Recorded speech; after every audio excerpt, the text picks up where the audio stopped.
President Biden is concerned that the United States is potentially 1 week away from a major disaster.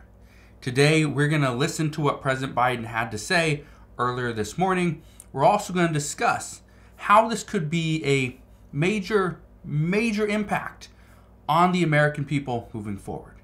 What I can tell you is this is going to impact every single one of us for the foreseeable future. So, all I ask is one thing.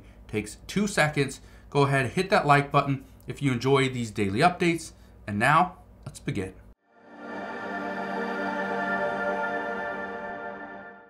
So one of the big concerns that we are facing here in the United States is actually a war that's happening across the world.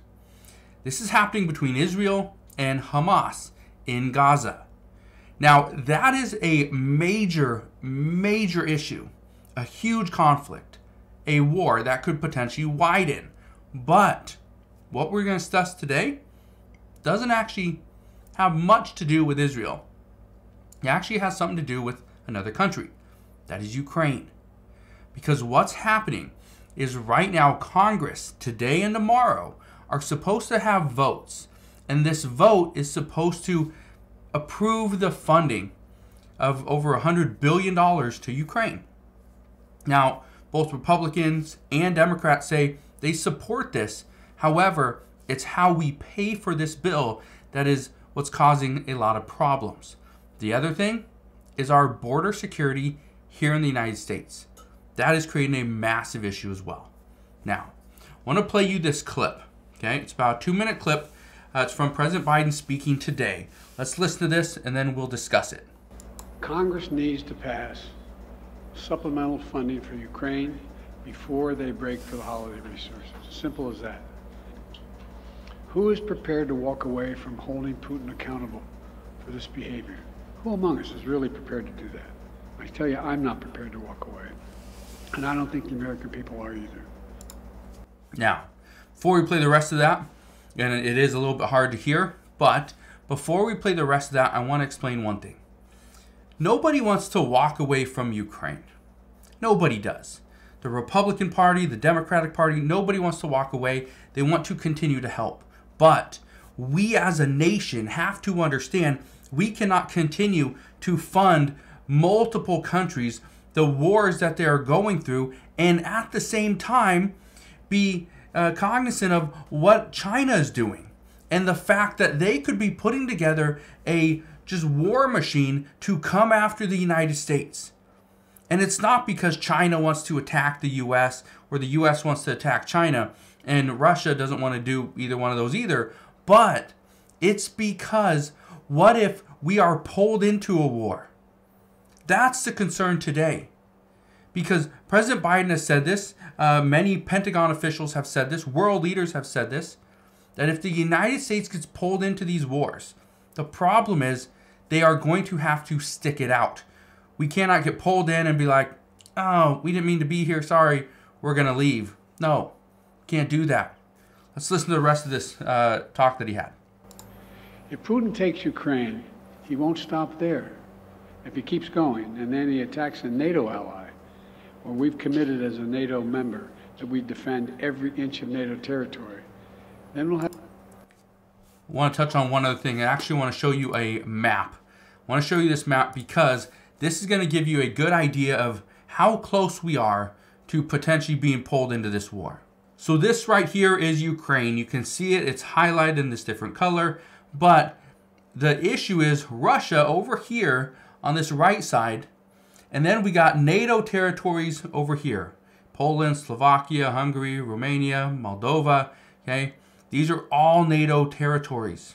So if Russia comes in, okay, they come in and they pass Kyiv, they go over to this western side over here. The problem is, what if they attack another country? Then the United States has to step in. We have to step in, and all of NATO will have to defend every inch of these NATO countries. That's the problem. Okay? Now, not necessarily a problem, but it creates an issue. Let's listen to the rest of this. Have something that we don't seek and that we don't have today. American troops fighting Russian troops. Today's vote's going to be long remembered, and history's going to judge harshly those who turn their back on freedom's cause.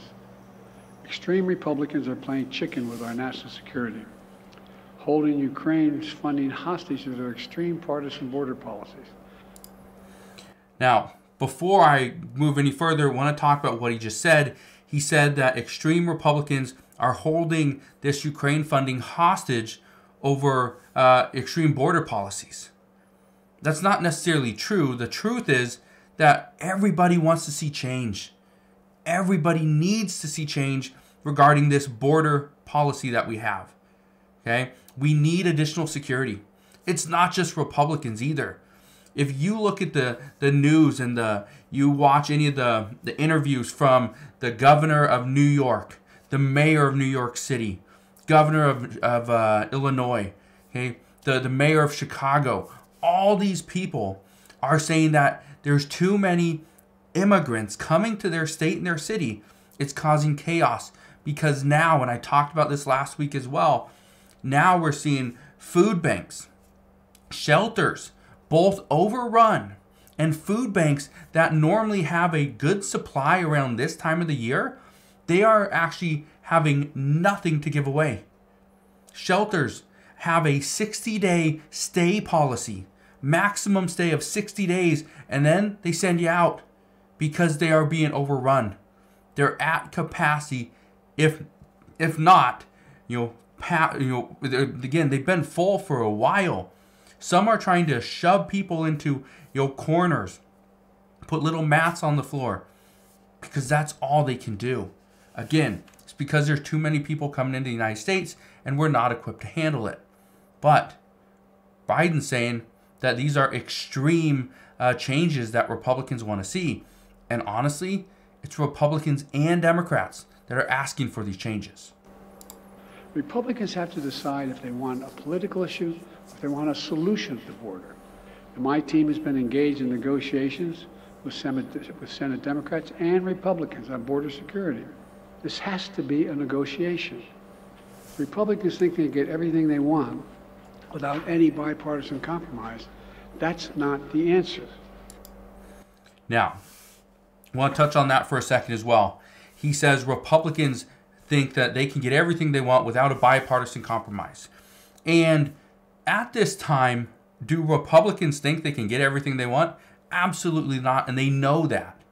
They know that there is no way they can get their border policy pushed through without the help of Democrats. Because guess what?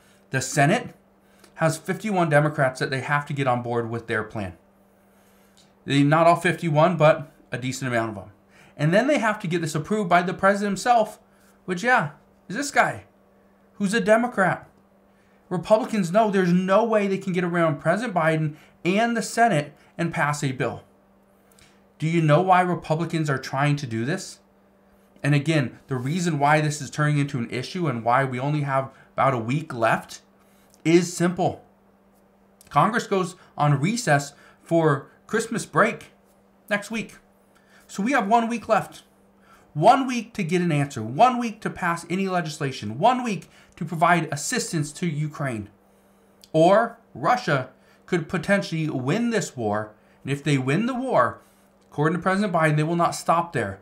They're going to go and potentially attack Poland and invade Poland because Russia and Vladimir Putin want to be bigger. They want to be big. Now, let's listen to a little bit more of this. That's not the answer. And now they're willing to literally kneecap Ukraine on the battlefield and damage our national security in the process. So I'm calling on Congress to do something and do the right thing, to stand with the people of Ukraine, stand against the tyranny of Putin, stand for freedom, literally stand for freedom. Like I said, I am willing to make significant compromises on the border. We need to fix the broken border system. It is. So he said right there, he is willing to compromise on the border because we need to fix the broken border system. Now, I don't know if we're going to see any changes. I don't know if Biden and Republicans will come to some agreement. I just don't know. But here's what I can tell you. They've had this issue for years, and now they expect to fix it in 1 week. I don't think that's going to happen. What I do see happening is there will be discussions. They will address these problems and talk about potential solutions.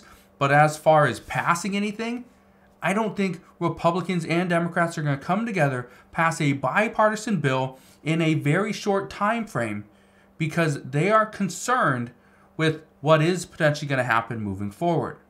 What they will do, most likely, is they will consider all options.